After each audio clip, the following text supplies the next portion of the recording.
사실은 이 마지막 강의가 되게 중요한 것 같아요. 예, 루이스가 이해한 그 그리스도의 이 대속에 대한 이야기인데요. 이 부분은 저는 좀 상당히 특별하다고 생각이 들고 또 여기에 대해서 많은 좀 반론도 있을 수 있고 그래서 전통적인 신학적 견해를 갖고 계신 분들은 이제 이 부분에서 루이스가 과연 예수를 제대로 믿었냐 이런 질문을 할 수도 있는데 결과적으로 저는 오늘 여러분께 그 루이스의 생각이 조금 더 보강되면 좋겠다라는 부분은 있고요. 그러나 루이스가 내린 결론에 대해서도 어느 정도 타당성은 있다라고 그렇게 좀 결론을 내려보려고 합니다. 자, 온전한 참여자라는 말 참 되게 재밌죠. Perfect penitent라고 하는 말인데요. 지금 루이스가 여기서 다루는 것은 뭐냐면 예수 그리스도가 우리를 위하여 돌아가셨다, 우리를 대신하여 죽었다. 이 말에 대해서는 루이스가 뭐 아무런 반론도 없고 그것이 당연히 타당하다고 생각합니다. 우리의 구원은 그리스도의 죽음과 관계가 있어요, 없어요? 있지요. 우리의 구원은 예수 그리스도의 죽으심과 너무나 밀접한 관계가 있어요. 그리고 우리의 구원은 대속적 구원이다라는 것도 우리가 알고 있어요. 이제 좀 전에 말씀드렸던 이 vicariousness, 대신당함의 굉장히 중요한 하나의 포인트가 대속이잖아요. 근데 여기에 대속과 대속론을 구분해야 된다라는 게 루이스의 입장이에요. 자, 아까 말씀드렸죠. 실제와 진실은 구분이 되잖아요. 이게 이제 루이스의 생각하는 틀이에요. 그래서 대속은 뭐냐면 바로 그겁니다. 예수 그리스도의 죽음이 어떠한 영향을 우리에게 미쳐서 그로 인하여 우리가 정말 멸망당할 자지만 구원을 받게 됐다. 이게 이제 대속입니다. 대속. 그러면 정확하게 어떻게 그게 진행됐느냐? 그 대속을 좀 설명해 봐라. 이게 대속론입니다. 근데 이제 대속론은 하나가 아니고 여러 개입니다. 왜냐하면은 여기에 대해서 생각이 딱 떨어지게 정리되지 않는 부분이 있기 때문에 여러 사람들의 견해, 또 신학자들의 견해가 있었던 것이 사실이고요. 그러니까 여기에 대해서 루이스가 대속이라는 것은 내가 전적으로 너무 중요하게 생각하고 이것은 필수지만 그러나 대속론에 대해서는 내가 하고 싶은 얘기는 뭐냐면 대속론은 꼭 이것을 믿어야 된다라고 말하고 싶지는 않다. 그거예요, 이제 루이스의 입장은. 그러니까 언뜻 보면 이게 이제 그 순전한 기독교에 나오는 한 챕터인데 예수님의 이 perfect penitent라고 하는 온전한 참여자라는 챕터에 나오는 걸 보면 루이스는 나는 대속론은 논하지 않겠다. 마치 그런 것 같아요. 그러니까 나는 대속에 대한 이야기는 하지만 대속론까지는 따지지 않겠다라고 얘기를 하고 있는데 너무 재밌게도 루이스는 대속론을 주장해요. 뭔가를. 그러니까 이게 왜 그럴까라고 제가 좀 생각을 해봤는데 이게 루이스의 기질이에요, 기질. 그러니까 파고들고 싶어. 그러니까 사실은 이제 일상적으로 사람들에게 전달할 때는 뭐 복잡하게 파고들지 않는 게 더 나을지도 모르겠다 얘기는 할 수 있지만 그래도 내 입장은 이거다라고 얘기를 하고 싶은 거예요. 자기가 한번 파고들어 보고 싶은 거예요. 그래서 실제로 루이스가 어떠한 대속론을 자기 나름대로 이거다라고 얘기를 했습니다. 내 입장은 이거다라고 얘기를 했습니다. 자, 오늘 이제 마지막 강의는 이제 이 부분에 대한 얘기를 여러분과 함께 나누는 겁니다. 사실 이게 이제 전체라고 보셔도 되는데요.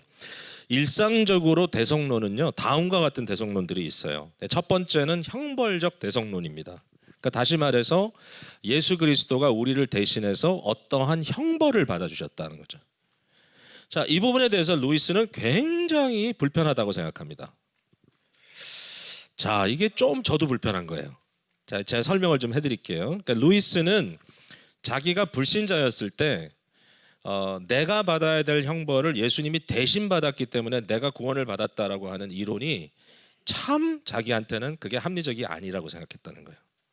그러니까 이게 뭐 어떤 이유에서인지 그 당시 루이스의 생각이 뭔지 그걸 뭐 정확하게 기록해주고 있지는 않아요. 그러나 일반적으로 형벌적 대속론에 대해서는 뭔가 이것은 좀 타당치 않은 것 같다. 이것은 좀 불편하다. 이렇게 루이스가 표현을 하거든요. 근데 저는 그게 불편해요.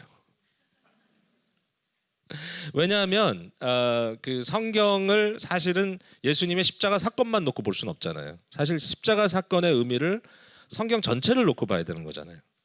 근데 구약에 대한 이해가 아무래도 루이스가 여기 좀 부족하지 않은가. 이제 루이스 좀 비판합니다, 제가. 루이스가요 보면 성경을 보는 관점에서 구속사적인 이해가 좀 부족하다. 이건 제가 그렇게 얘기할 수밖에 없고, 무엇보다도 루이스 입장에서 좀 이해하지 못했던 부분이 성경의 언약적 캐릭터입니다. 언약적 그 특성. 근데 예수 그리스도의 대속은 형벌적 대속의 입장이 반드시 가미가 돼야 돼요. 이게 없이는 안 돼요. 왜냐하면 결국 그 죄의 결과는 뭐냐면은 언약의 이미 언약을 하나님과 백성의 언약의 관계 속에서 언약을 브레이크했을 때, 언약을 폐기했을 때 나타나는 결과로서의 언약적 처벌이 따라가는 거예요. 여러분, 나무에 달린 자마다 저주를 받는다. 그게 그냥 나온 얘기가 아니잖아요. 그게 언약의 저주이잖아요. 언약을 파기한 인간에게 주는. 그러니까 이러한 형벌적 대속론은 하나님의 공의의 관점에서 반드시 필요한 것이다라고 저는 말하고 싶어요. 루이스가 여기에 대해서는 좀 불편하실 거예요. 근데 제 입장은 그래요. 제가 예전에 어느 한 목사님 그 설교하시는 걸 들었는데, 그 하나님의 공의에는 이 형벌적 공의는 없고 그 restorative justice 이렇게 표현하셨는데, 회복적 공의만 있다. 그러니까 하나님의 공의는 사람을 회복시키는 것뿐이지 어떤 잘못에 대한 형벌을 하는 가하는 그런 하나님의 공의는 없다. 이렇게 설교를 하시길래 이제 그분의 어떤 입장은 뭐냐면은 이제 약간 메노나이트 계열 목사님인데, 이런 부분이 본인한테 굉장히 부담스러운 거예요. 그러니까 이 메노나이트의 기본적인 기제는, 여기 혹시 계시는 분도 계시지, 그 메노나이트 계열 계실지 모르겠지만 좋은 장점도 너무 많지만 이 평화라든지 레컨실레이션 이걸 너무 강조하다 보니까 이제 이 부분에 대해서 좀 불편하셨던 것 같아요. 그래가지고 하나님의 공의를, 이 형벌적 공의는 없다. 그러니까 죄에 대한 어떤 심판 이런 것은 없다. 이렇게 얘기하신 게, 저는 십자가 사건을 그럼 어떻게 설명할 건가, 여기에 대해서 굉장히 좀 불편하더라고요. 제 입장이에요. 그래서 형벌적 대속론은 일단 루이스는 아니라고 얘기합니다. 그러나 저는 이 부분을 완전히 빼서는 안 된다고 저는 생각합니다. 사실은 이게 굉장히 중요한 파트다. 제 입장까지 설명하려니까 이게 얼마나 힘든 강의입니까? 그 다음에 가마설이라는 것은 뭐냐면, 예수 그리스도의 십자가 사건은 하나님이 인간을 이처럼 사랑하신다는 것을 보여주신 사건이다. 그러면 우리가 이것을 어떻게 혜택을 받느냐? 그리스도께서 자기를 주시기까지 우리를 사랑해 주신 이 사랑에 감격해서 내가 하나님에 대한 어떤 보답을 해야 된다라고 하는 거죠. 그러니까 결국 이것은 어떤 감화를 주는, 어떤 사랑에 대한 감화를 통해서 내게 어떤 변화를 유발하는 그러한 의미로서의 예수님의 죽음의 의미를 이야기합니다. 가마설. 루이스는 이거는 또 별로 그렇게 따라가지 않는 것 같고요. 세 번째가 보상설인데, 이제 루이스가 보상설에 대해서는 조금 그래도 현대인들의 마인드에 이게 좀 이해는 될 것 같다는 거죠. 그러니까 예수님께서 내 빚을 대신 갚아주셨다. 어떻게 생각해요?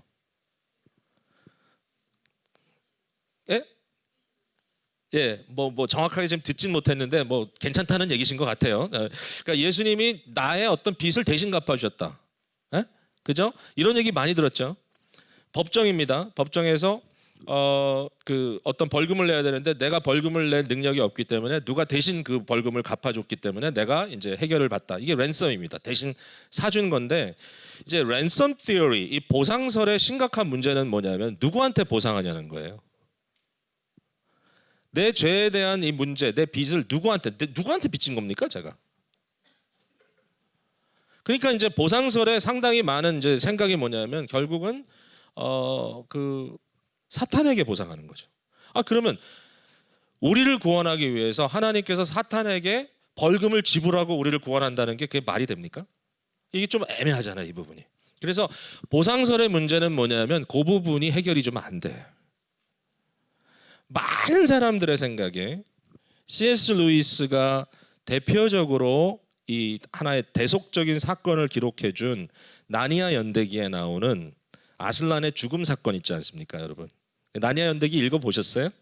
Lion, Witch and Wardrobe, 그죠? 사자와 마녀와 옷장이라고 하는 이 나니아 연대기 중에 제일 유명한 스토리죠. 그러니까 이 스토리에 보면 이 그 페번시 그 자녀 중에서 에드먼드라고 하는 이제 그 형제가 나오는데, 이 형제가 결국은 이제 그 마녀에게 이제 귀속되는 이러한 현상이 벌어지게 된 거죠. 결국은. 그래서 이 에드먼드가 죽을 수밖에 없는 거예요. 왜냐하면은 배반했기 때문에. 이 배반한 자들은 죽어서 보상을 해야 된다라고 하는 이제 기본적인 룰이 있는 겁니다. 그래서 그 에드먼드가 이제는 마녀의 손에 들어갔습니다.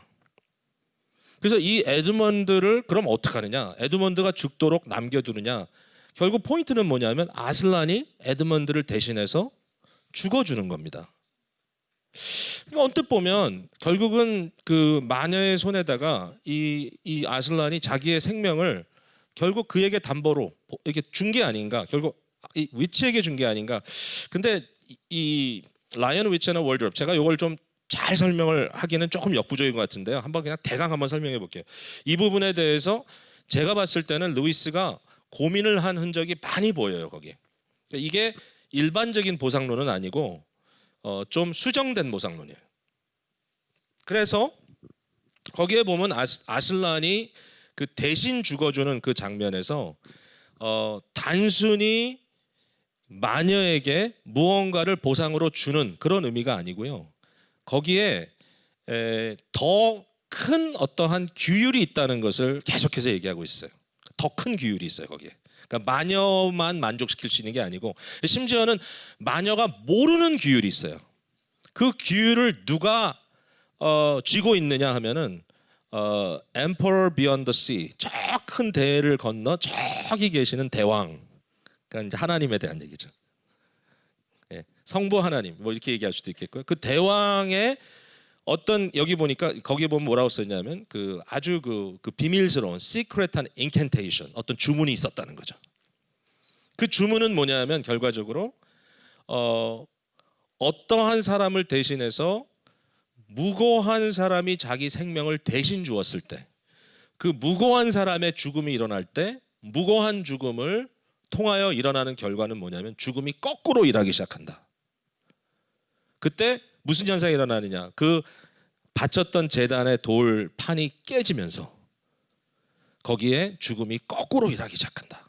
그러니까 이 일종의 비밀스러운 주문이 있었기 때문에 여기에 아슬란이 자기 자신을 대속의 제물로 주는. 그러니까 거기서 대속의 제물로 주는 것은 에드먼드에게 주는 것도 아니고 사실은 위치에게 마녀에게 주는 것도 아니고 그것은 이미 계약에 의하여 그러니까 아무도 몰랐던 거죠. 거기에 대해서 거의 비밀스럽게 그 아슬란과 그리고 저 Emperor Beyond the Sea 저 큰 대해를 건너 계시는 대왕과 그분들만이 알고 있는 어떤 내부적인 계약을 통해서 그의 죽음의 효력이 이처럼 나타나게 되었다라고 설명을 합니다.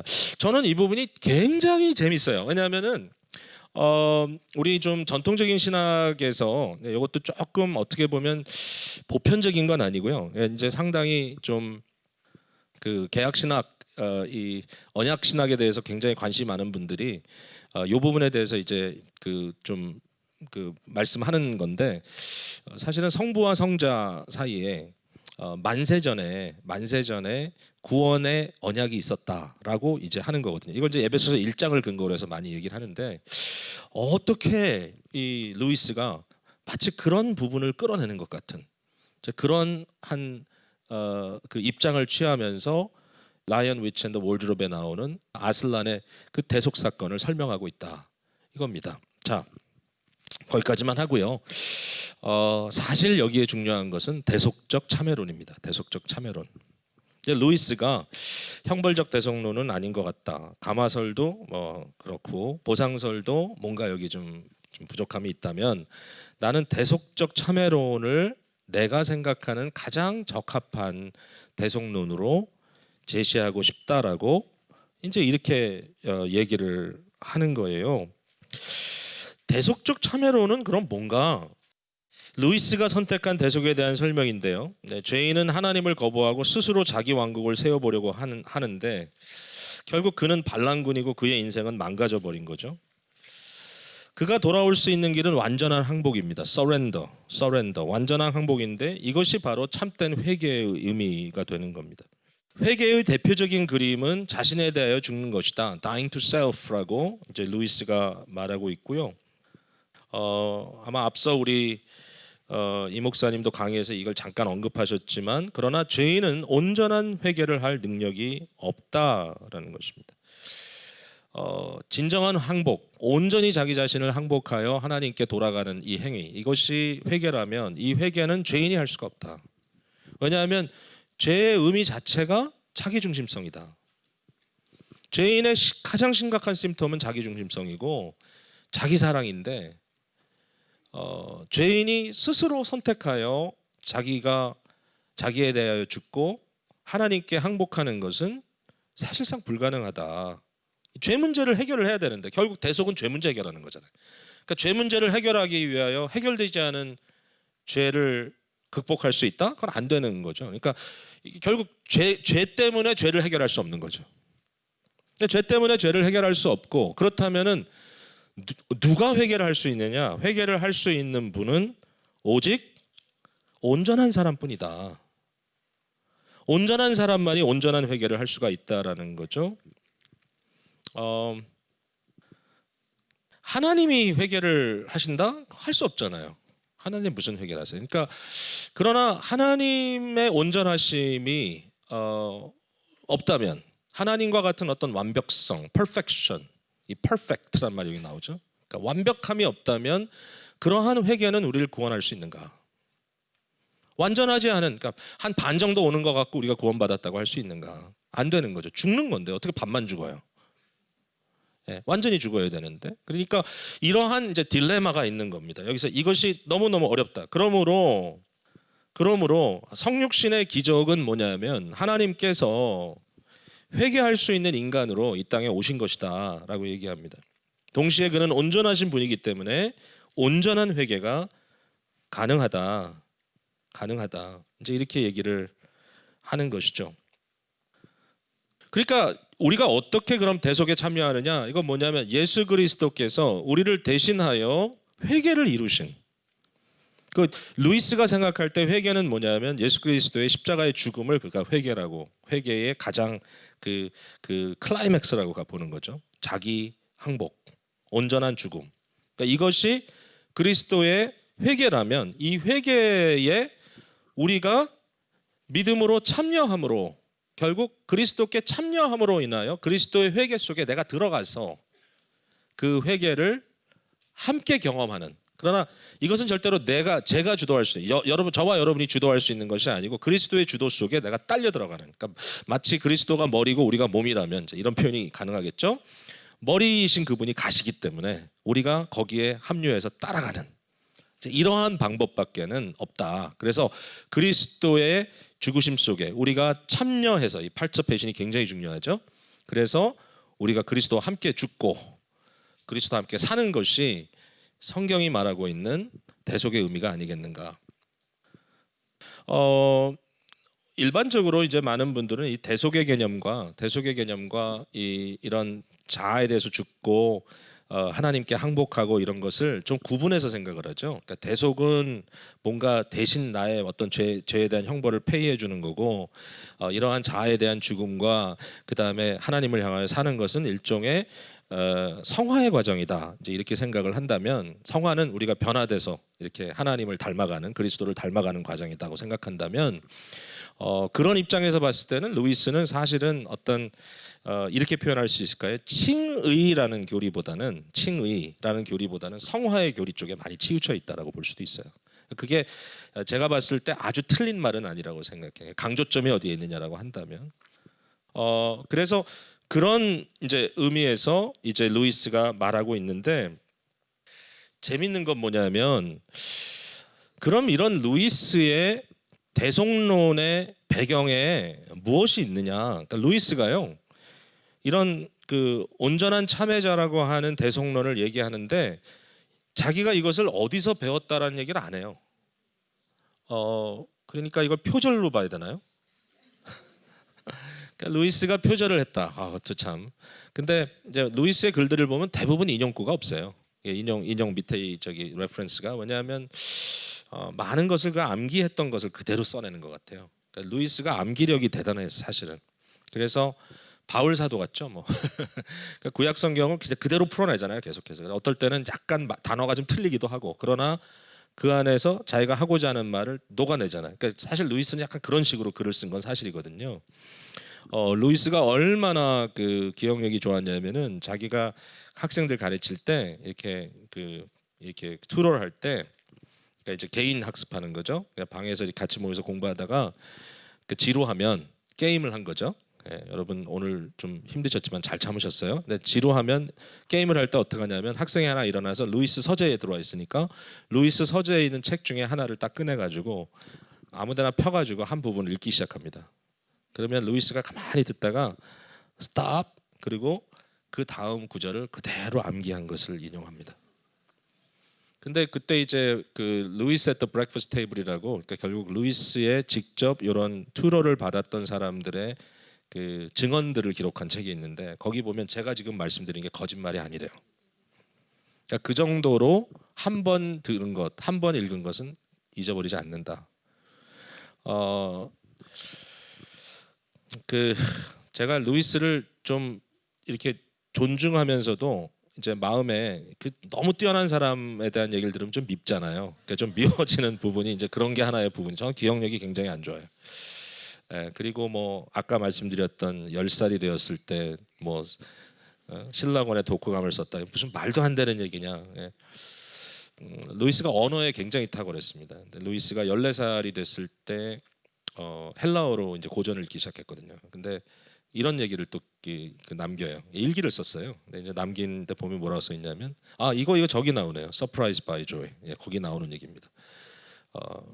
6개월 동안 헬라어를 공부했는데 자기가 헬라어로 사고할 수 있었다. I was able to think in Greek, 그렇게 써 있어. 미워요, 이런 거 들으면. 네, 그러니까 이제 그런 이제 유에서 얘기를 하자면, 뭐 제가 지금 여기에서 표절 얘기하기는 좀 그렇고, 근데 이렇게 파 들어가는 거예요. 파서 들어가 보는 거예요. 과연 루이스가 이런 아이디어를 어디서 얻었을까? 자, 크리스토퍼 캐틀러라고 하는 분인데요. 요거 이제 여러분 아마 강의 안에 들어 있을 거예요. 이분이 The Vicarious Repentance of Christ in the Theology of John MacLeod Campbell and R.C. Moberly, 이런 이제 타이틀의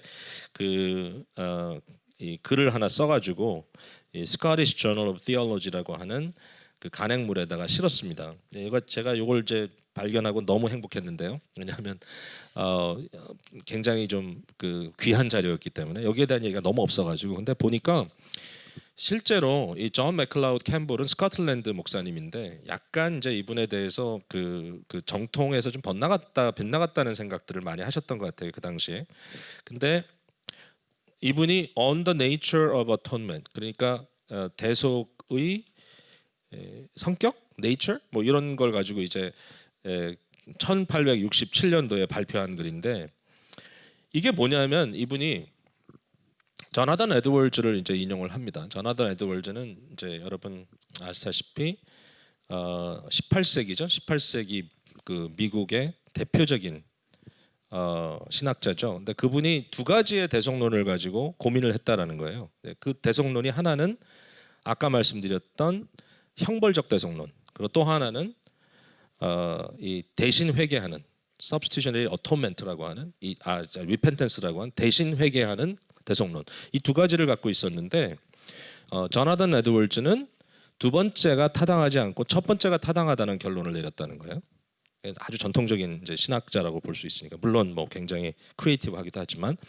근데 존 맥클라우드 캠블은 그러니까 이제 에드월즈 다음 세기 사람이잖아요. 그러니까 에드월즈를 이제 비판하면서 자기는 이 두 개 중에 후자를 선택하겠다 이러면서 그 대신 회개해 주는 대속론이 훨씬 더 타당하다, 이제 이렇게 말을 하기 시작한 겁니다. 제가 좀 전에 루이스의 대신 회개함에 대해서 좀 설명을 했는데요. 사실 그 존 맥클라우드 캠블이 말한 것과 아주 다르진 않아요. 근데 이제 루이스의 입장이 조금 더 발전돼 있는 것 같아요, 제가 보기에는. 존 맥클라우드 캠블은 이제 뭐라고 얘기했냐면은, 그리스도는 인간의 대표자로 우리의 죄에 대한 온전한 고백을 이루셨고 우리를 대표하여 인간으로서 대신 정죄를 당하시고 죽으셨다.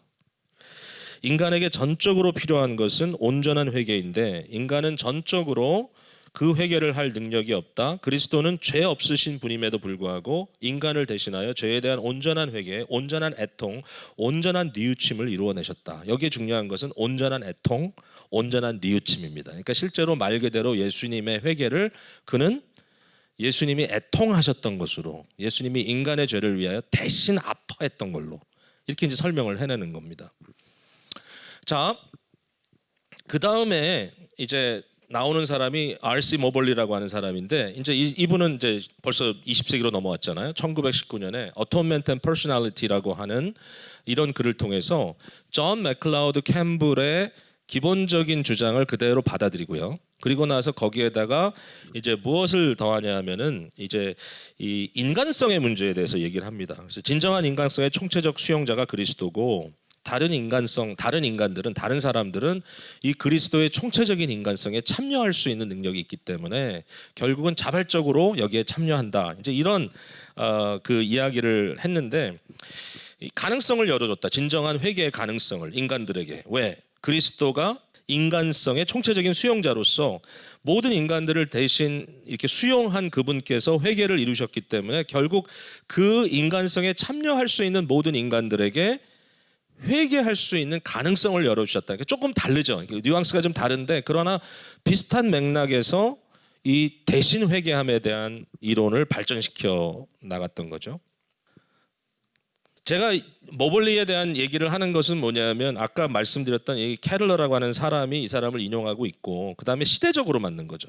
그러니까 19세기에 나왔던 글을 20세기에 모벌리가 인용을 했다면 아마 그 시대에 이분도 굉장히 나름대로 유력한 신학자 중에 하나였으니까 이분의 사상을 일원화시켜서 나눴던 이 사상을 공유했던 사람들이 꽤 있지 않았겠는가. 그 당시 이제 성공의 그 어떤 교계 속에 루이스는 뭐 좀 전에 말씀드렸던 캠블이나 또는 모벌리에 대한 언급을 전혀 하고 있지 않아요. 그의 어느 글을 봐도 그 사람들이 나오지 않아요.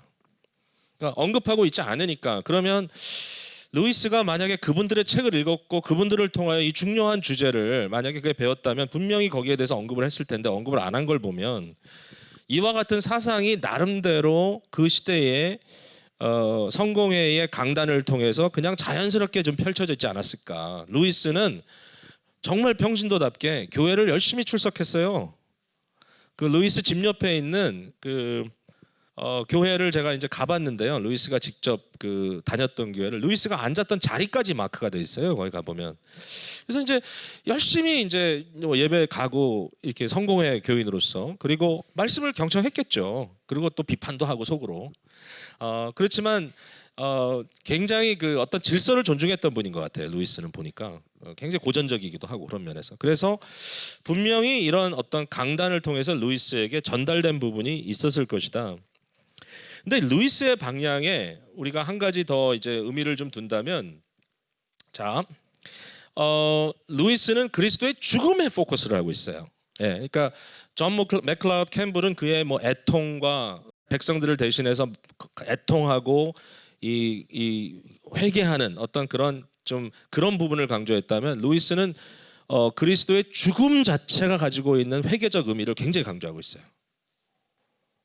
그래서 그리스도의 죽음 그 자체가 자아에 대한 부인이고 self-denying, 그러니까 자기 자아에 대해서 죽는 것이고 그리고 절대적인 항복의 결과이다. 네. 인간의 문제는 하나님께 대한 반란이고 반란군은 반드시 무기를 버리고 투항해야 하는 것인데 그것을 그리스도께서 대표자로 이행해 주셨다. 그리스도인들은 이 온전한 항복에 참여해야 하며 이 항복은 자아에 대하여 죽는 것이다. 그 유일한 방법은 그리스도의 죽음과 부활에 참여하는 것이다. 여기에 세례의 의미가 있다. 이렇게 연결해서 나가는 것입니다. 세례라는 것은 우리가 알지만 그리스도와 함께 죽고 그리스도와 함께 사는 것을 성례전적으로 경험하는 것이죠. 그러니까 예수 그리스도의 십자가 사건과 그의 부활에 참여하는 가장 설화적인, 아까 설화 얘기했죠? 설화적인 참여적 지식이 어디서 나오느냐? 세례를 통하여 예수 그리스도의 죽음과 부활이라고 하는 현실을 맞닿게 되는 것이다. 거기에 나타나는 것은 그리스도가 우리를 위하여 대신 치러주신 참된 회개, 자기 부인, 자기 하나님에 대한 절대적인 항복을 우리가 그리스도 안에서 함께 참여해서 이루어내는 것이다. 이렇게 이제 루이스는 전개를 해나가고 있는 거죠. 이거를 이제 루이스가 말하면서 나의 개인적 견해다라고 이렇게 말하고 있는데, 저는 여기에 이런 좀 얘기를 하고 싶어요. 그리스도가 과연 회개를 하였는가? 여러분, 예수님이 회개했습니까? 어려운 질문이에요. 회개했나요, 예수님이? 대부분이 고개를 약간 사이드로 흔들고 계시는데요. 제가 여러분을 후회하게 만들겠습니다. 자, 예수님이 회개를 했나요? 사실은 우리가 아는 그런 회개를 하신 건 아니죠. 그런데 잘 생각해 보세요. 예수님도 세례를 받으셨습니다. 근데 그 세례가 누구에게 받은 세례냐면 세례 요한의 세례죠. 근데 그 내용을 잘 들여다보면 성경에 분명히 이렇게 써 있습니다. 세례 요한은 회개의 세례를 줬다, 그렇게 써 있습니다.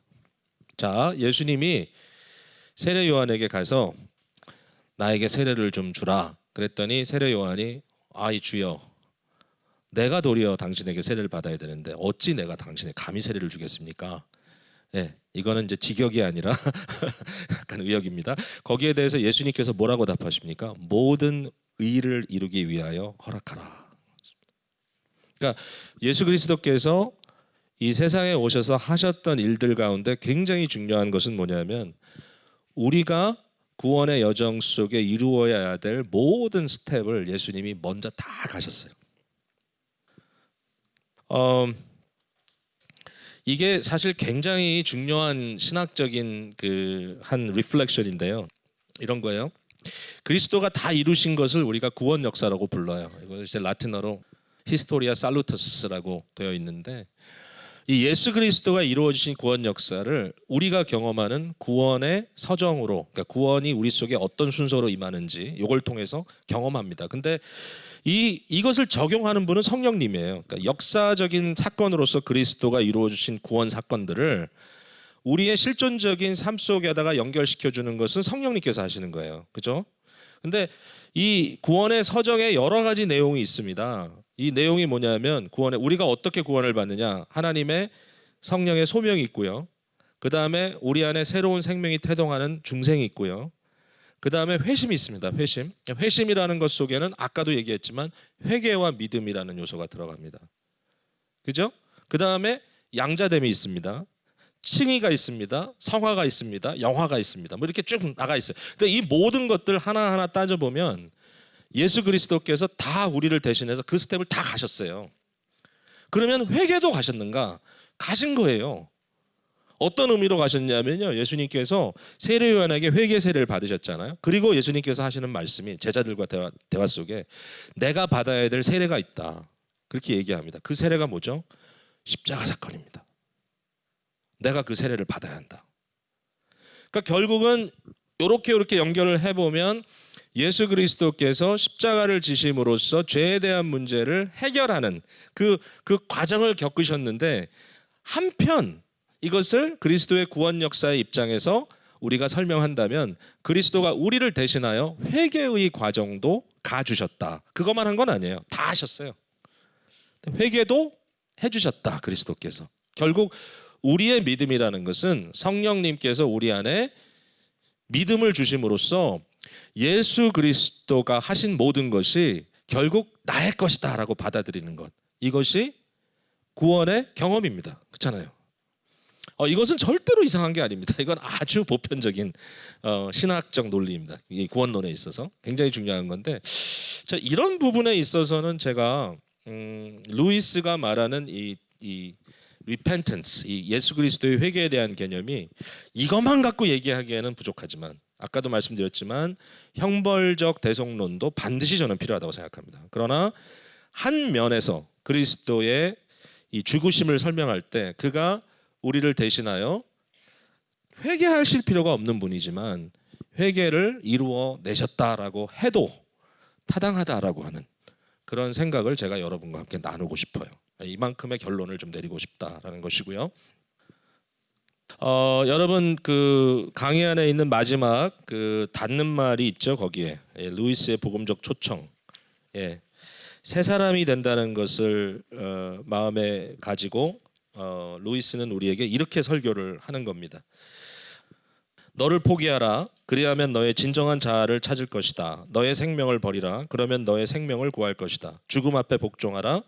즉 너의 야망과 야망의 죽음, 너의 마음을 지배하는 소원들의 죽음, 그리고 마지막 너의 온몸의 죽음, 이 모든 것에 대하여 너의 존재의 남은 한 톨까지 내어주라. 그러면 영생을 찾을 것이다. 아무것도 뒷전에 숨기지 마라. 진정 내어놓지 않는 것은 진정으로 너의 것이 되지 못할 것이다. 내 안에 아직 죽지 않은 것은 다시 죽음에서 부활하지 못할 것이다. 내 자신을 찾으려고 한다면 결국 내 안에서 미움, 고독함, 절망, 분노, 망가짐, 그리고 썩어짐을 찾을 것이다. 그러나 그리스도를 찾으라. 그리하면 너는 그를 찾을 것이고 그와 함께 모든 선한 것을 얻을 것이다. 루이스의 설교자로서의 기질이 여기 등장을 하죠. 루이스는 설교도 많이 했습니다. 사실은 평신도지만. 예, 제가 올해 이렇게 세미나를 통해서 여러분 만날 수 있게 돼서 너무 반갑고요. 좀 부족한 부분이 있었던 것 또 양해해 주시고 여러분 계속해서 루이스 원서를 좀 읽어주시고 그리고 제가 여러분께 좀 주의했다고 할 만한 이제 좀 아주 작은 부분이지만 도움이 된다면 너무너무 좋겠고 우리 드란노 칼리지에서 허락한다면 또 다음 기회 때 여러분 다시 한번 찾아뵙도록 하겠습니다. 감사합니다.